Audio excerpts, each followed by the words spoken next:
firman Tuhan hari ini dengan topik melayani dengan kerendahan hati.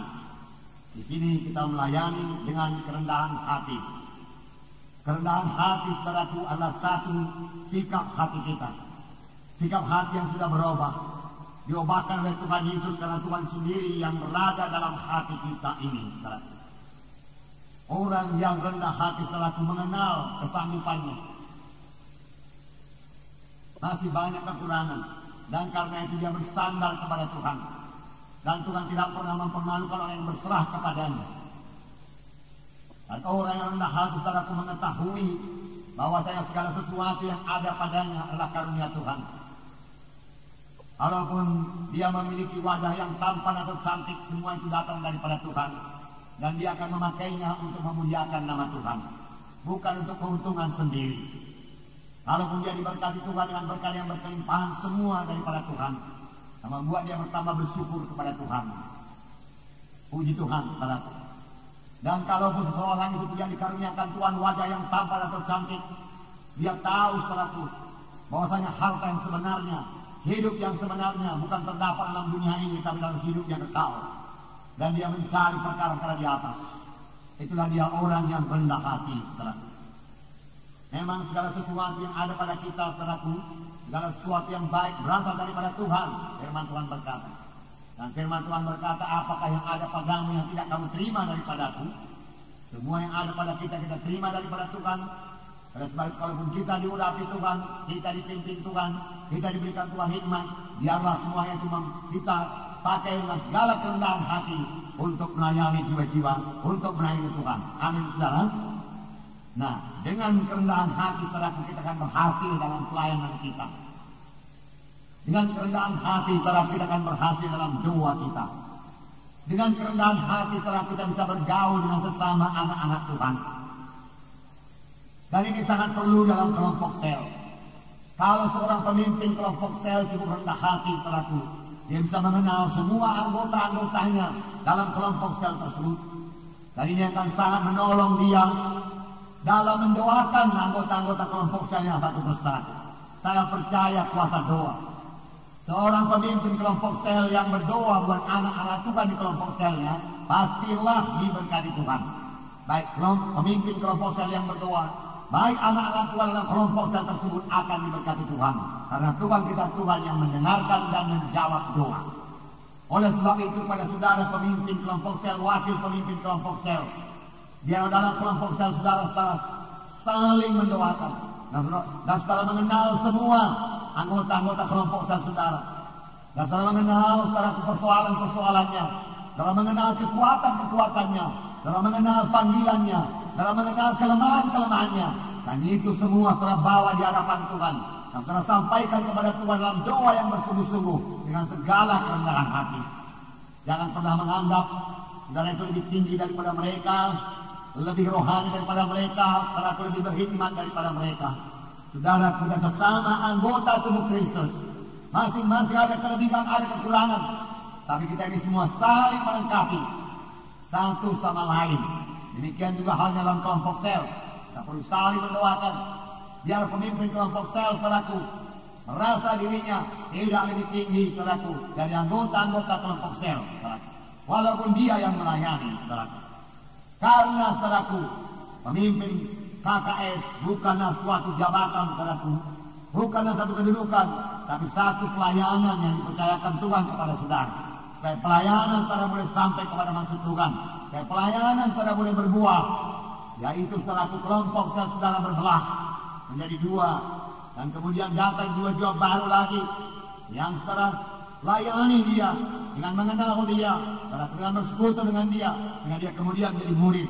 Semua yang terlaksanakan dengan rendah hati, maka kelompok saudara akan berhasil dan saudara memberi buah kepada Tuhan. Dengan kerendahan hati, saudaraku, kita lebih mudah menginjil, karena saudaraku, kita tidak akan merasa segan-segan untuk mendatangi rumah tangga yang di sekitar kelompok sel kita, karena kita sudah cukup rendah hati untuk datang kepadanya, mengabarkan Injil Tuhan kepadanya. Inilah berkat-berkat daripada rendah hati, saudaraku. Biar semua kita memiliki, saudaraku, kerendahan hati ini, saudaraku. Ini terjadi karena Yesus yang rendah hati tinggal dalam kita. Nanti akan kita bacakan ayat yang mengatakan, marilah kepadaku kamu sekalian yang letih lelah dan beban berat, aku memberi sentosa kepadamu. Belajarlah kepadaku, karena aku rendah hati dan lembut hati, maka kamu akan mendapat ketenangan. Maka kamu akan mendapat ketenangan bagi jiwamu, firman Tuhan berkata. Haleluya. Nah, saudaraku, murid-murid, saudaraku, ya, pada waktu mereka masih bersama-sama dengan Yesus belum begitu dewasa. Mereka masih mencari yang terbesar di antara mereka. Mereka tidak merendahkan diri satu sama yang lain. Dan Tuhan Yesus menegur mereka. Saya percaya mereka menerima teguran Tuhan dan mereka berubah.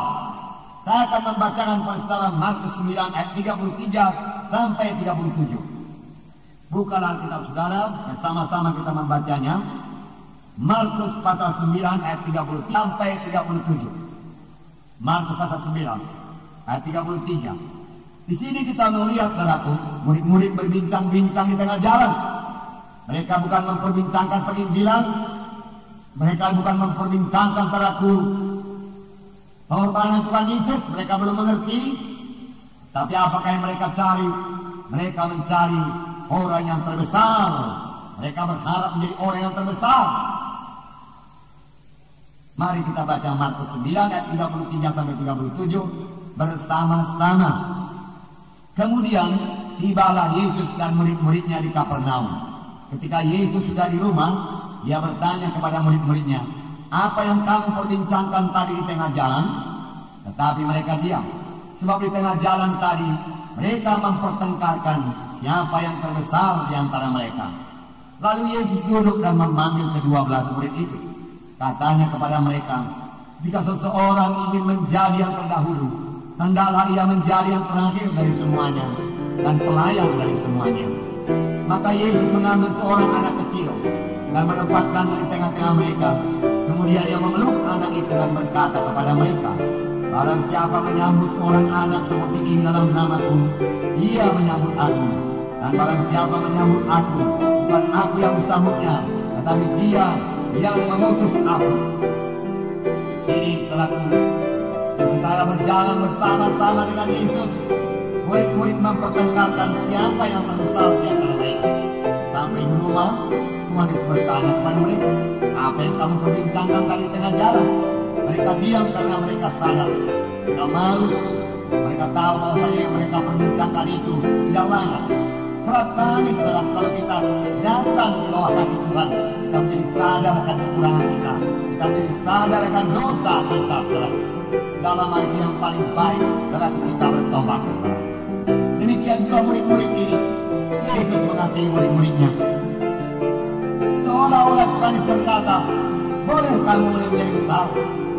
Kebesaran yang sejati dalam dunia ini, kebesaran yang sejati terdapat dalam surga.